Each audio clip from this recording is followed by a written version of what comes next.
we don't have a ton of time to talk about a massive question, which is personal identity. I have been speaking with this organization that you've been hearing from today for the last 4 years, and I basically started out feeling absolutely petrified of public speaking. I had absolutely no desire to speak publicly. It was my least favorite class in college. Have you guys heard of Pepperdine University? Yes. Do any of you want to go to Pepperdine University? Thank you. Have you seen it? You should all be saying yes. It's a beautiful panoramic of the ocean. You get to study in a beautiful place. So when I was at Pepperdine, we had public speaking class, and I wanted as far away from that as possible. And God has a sense of humor. So a lot of times the things that we think we want nothing to do with are certain things that he calls us into to show us that everything is possible with him. Can we get an amen? Has anyone here experienced crazy things that God does where you're like, that should not have been possible? I'm not capable of that. So that's been the story of my life, basically. It's I think of it like a one big comedy show, but it's also been the craziest divine conspiracy stuff David was talking about, where God is just weaving a story that you don't know is happening right in front of your eyes, and you just get to kind of wake up to gifts from him. So one of my big kind of questions throughout my entire experience coming onto this team, doing philosophy in college, I went over to Scotland and did my master's last year at the University of St. Andrews, which is one of the oldest universities in the world. And then now I'm just 6 months into my PhD over there, and I'm looking at the issue of identity. And identity is such a loaded word now. We think about sexual identity, we think about orientation, we think about who's being treated fairly. Like, identity just comes with so much. But I want to talk to you about it at a very basic level of our everyday experience of what does it mean to be trying to figure out who you are in a world that has so many opinions about who you should be. And in a world where you are constantly being bombarded by the opinions of your friends and your parents and your teachers and your coaches. Can you guys relate to feeling like people have expectations for who you are? Shake your head if this is something that you relate to. Okay, so that's very much something that I'm not that much older than you, so I am very much in your same generation before you. I'm still experiencing these types of pressures. And for me, I think it's really important to recognize that there is something distinct about your generation. Was everyone here born after 95? Was anyone here born before 95?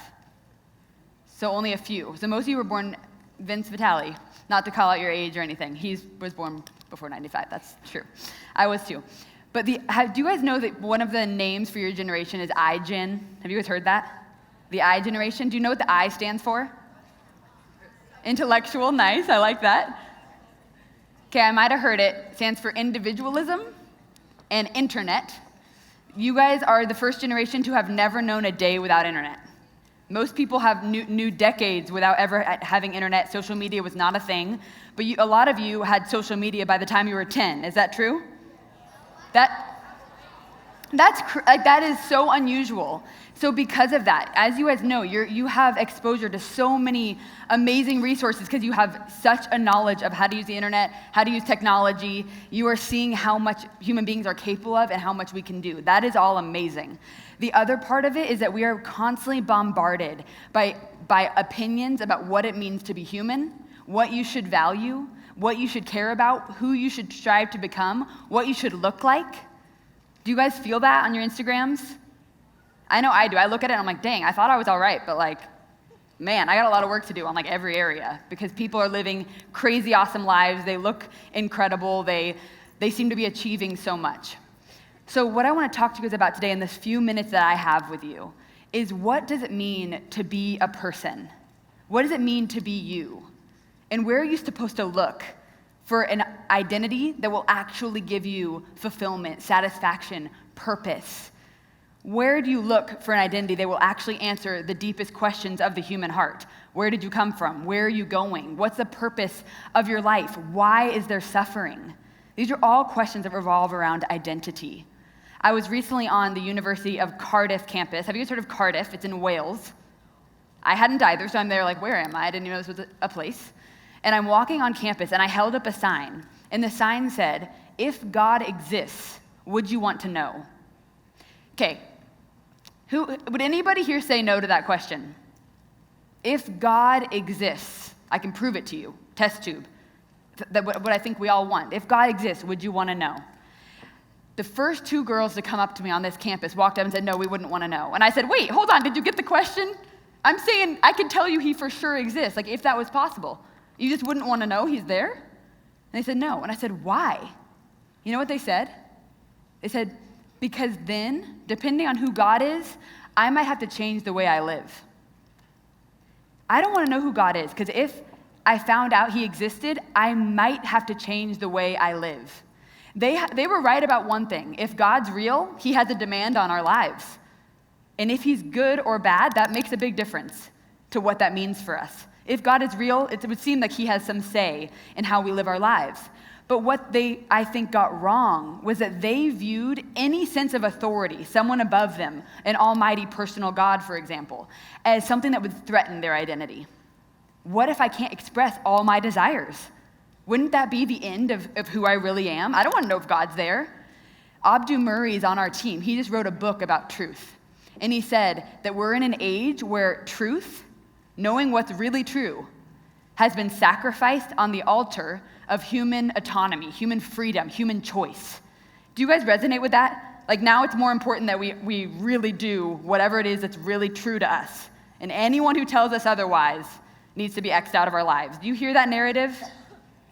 Yeah, because that's very much the narrative that we're all soaking in every day. If anyone tells you something you don't like, they just must not love you. Get them out of your life.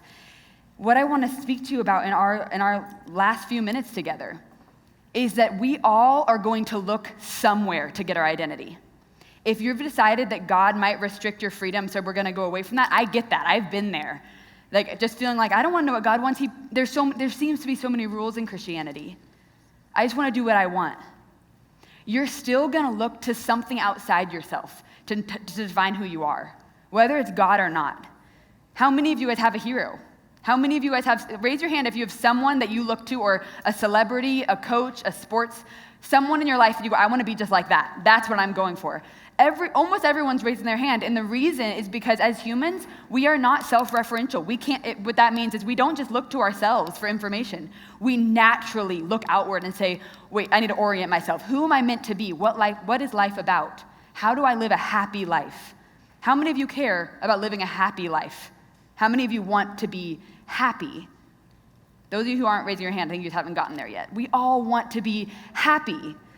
But what I'm here to tell you is that after talking to those girls with a sign up who said, I don't want anything to do with that, I want to define myself. Are you guys all paying attention? This is really important for you. This is the thing that got me through high school, was my struggle with this question. So I don't want you to miss what Christianity has to say about this. When I held up that sign, the next thing that happened to me was so ironic. This girl named Lucy, and I'll say her real name because we're far away from there, so hopefully this will never go online. When I walked away from them, a girl named Lucy walked up to me. She had flaming red hair that was just as red and fiery as her personality. And she walked up to me and she said, oh, are you guys Christians? And I said, yeah, we are. We're here just to engage with students. We want to answer your questions. She said, I don't want to talk to you Christians. I've had enough of this. She had everything expressive you can imagine. She had this crazy outfit on with all sorts of colors. She was very kind of punk rock, just eccentric, expressive, alive, in your face. She was doing everything she could do to show her individuality. I am who I am. This is me being true to me. Therefore, Christianity, I don't want anything to do with it. I got to talking to her. We talked for 2 hours. She asked me every question, and a lot of them weren't questions, they were accusations. Why does the church make people feel this way? Why does God think this really? What's going on here? They were good questions, and I did my best to answer them. At the end of that time, she looks to me, and she just starts crying. This fiery, I don't care what you say, I am who I am, starts crying. And I went, what's happening right now? Are you okay? What's going on? She said, I don't know. Because she had run out of questions. She's like, I don't have anything else. I'm like, that's okay, but why does that upset you? She said, because I don't want to talk about what's really going on. I said, well, I would love to hear. She lifted up her sleeve and she showed me her scars from self-harm. A lot of us in this room can relate to that struggle, and I hope that you're reaching out for help, because you're not alone in that. She said to me, this year my mom died, who was my best friend, and the girl who I trust the most in this school recently betrayed me. I'm trying so hard to receive acceptance, but now I've been rejected, and the one person who really knew and loved me has died. Where is the hope in my identity now? No matter how hard she was trying to put her defenses up against a God who might have something to say about who she is, when it came down to it, What she was hungry for was belonging. And that's what I asked her. I said, Lucy, what is it that you desire more than anything right now? What do you desire after all you've been through? What do you want? She said, what do I want, if I'm honest? I said, yeah. She said, I want someone to love me who won't die or leave me once they find out my issues. I know there are people in this room, including myself, who can relate to her there. I'm terrified that people that I love die, and I'm terrified that the things I've done in my life will someday be found out, and people will realize I'm not as good as I want to put off that I am, because none of us are. I relate to that desire for unconditional, unending, undying acceptance and love. And no matter where you guys are at right now, it'll only become more real to you that that's your deepest desire too. Even if you think it's really for that sports team, beneath that is a desire to be accepted. Beneath that desire to be a success. And those desires are good. They're amazing. Achieve as much as you can. But what I want to challenge you today is to say, what is it in your life that you think, if I can just attain this or be accepted by this person or make these people think that I'm cool or compromise enough here that guy will like me or that girl will like me? What is it for you that is the real foundation of your acceptance, of where you think you get your acceptance and your worth? Because that thing isn't meant to be ultimate. The way to live a flourishing, fulfilling life is what happened to Lucy. She came to me at the end of the week after going to all these talks by Christians she apparently didn't want to even hear from because she was so hurt by it. But what she received by the end of the week was the true message. No matter what she had done, no matter what she had been through, no matter what self-loathing, one of the questions on here that it choked me up in the back because I relate to it. And it said, why do I hate myself so much? There's someone in this room who said, why do I hate myself so much? All of us will self-loathe if we're in a labyrinth of our own opinion. We can try and try and try, but at the end of the day, it won't be enough for ourselves or for the people in our lives. And this isn't to be depressing. This might seem depressing. The reason I'm going down this line of thought with you is because it's what my story was. And when I started finding freedom, wasn't trying less hard or anything. It was realizing that at the bottom, I was already accepted by the one who knew it all. The one who saw me completely, that I hid nothing from, the God of the universe, who I found in Jesus, to look at me and say, I've dealt with all of that. You guys have heard this message before, but it often feels numb. I hope today you will hear this message and your heart will be opened to just how transformative it is. Tim Keller taught, it just came to my mind, but Tim Keller has a quote that sums this up.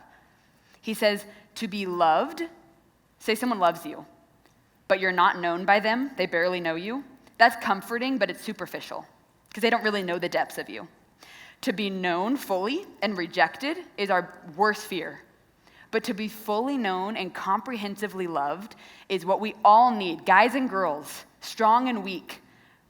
Every single human being needs that more than anything. And once that gets into the core of your identity, you can achieve things, you can strive for greatness without depending on it, without needing it. And that's where true flourishing begins. And it affects every area of our lives. So I want to say one last thing as I close here. I have traveled all over the world speaking on these questions. And I often find myself talking on identity. It comes up a lot. I hope some of this is resonating with you. Because if you get it earlier than I got it, you start realizing how beautiful and fulfilling life can be when you really let the gospel sink into your heart from your mind.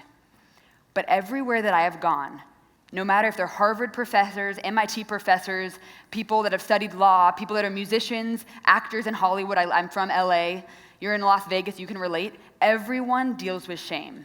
Everyone deals with shame. David talked about it. Shame is the enemy of the spiritual life, the enemy of flourishing, because it contradicts the sacred voice of Christ that calls us beloved, enough, pure, accepted, chosen, my child. This is who you are. Any voice in your head today, any voice in your life today that contradicts that voice, those words, is not truthful. It is not real. It is the enemy trying to deceive you. It's our own human emotions.